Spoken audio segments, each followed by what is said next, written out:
Welcome to Alexandria, planning of the city. Alexander's plan to build his great city began with a verse from Homer's Odyssey. There is, in front of Egypt, in the sea with many swells, an island called Pharos. Guided by these clues, Alexander the Great founded his future city at the western end of the Nile Delta.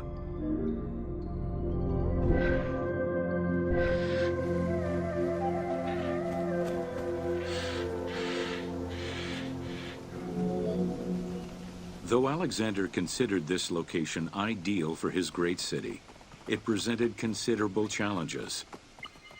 Too difficult to access during storms, the surrounding swamps threatened disease, and the limestone soil prevented the growth of healthy crops. However, due to the influence of his mentor Aristotle, Alexander the Great recognized that the true value was its strategic emplacement.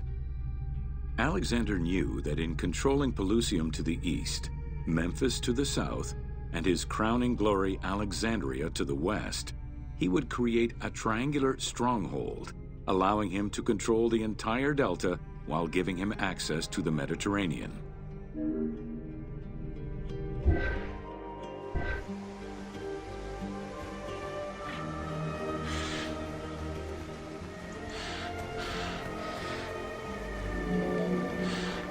The great walls of Alexandria had a humble beginning. Lacking chalk to outline the future city's foundations, architects were forced to use flour instead. Clouds of migrating birds swept down and ate the flour, erasing the plans. This prompted Alexander to seek guidance from the oracles, who reassured him that his future city was destined to feed a large population.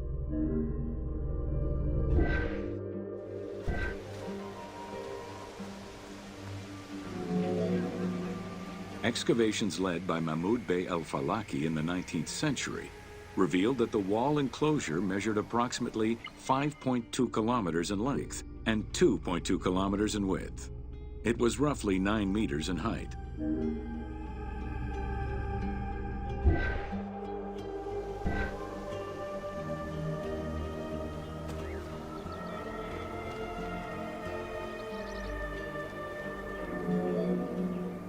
These formidable ancient walls would resist a number of attacks, including fending off the king of Syria in 169 BCE.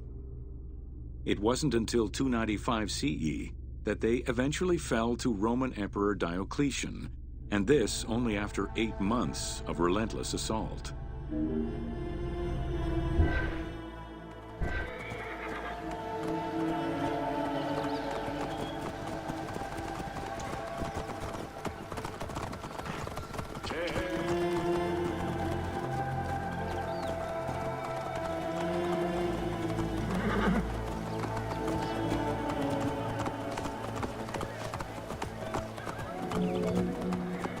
Alexandria's principal architect, Dinocrates, chose a Hippodamian grid plan. The grid maximized functionality, with wide, straight roads and canals running beneath them.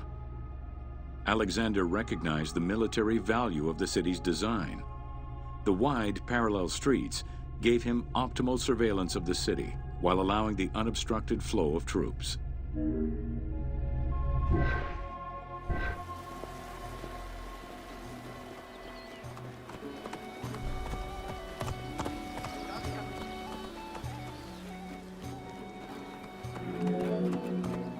A central corridor ran from the Mediterranean's north port down to Lake Mareotis to the south. This thoroughfare acted as an unobstructed link for commercial trade and travel between the two ports.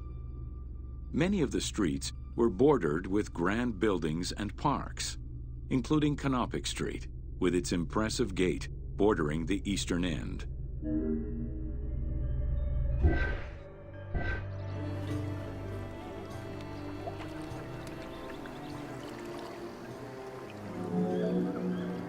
Alexandria was most likely built upon an already existing Egyptian village.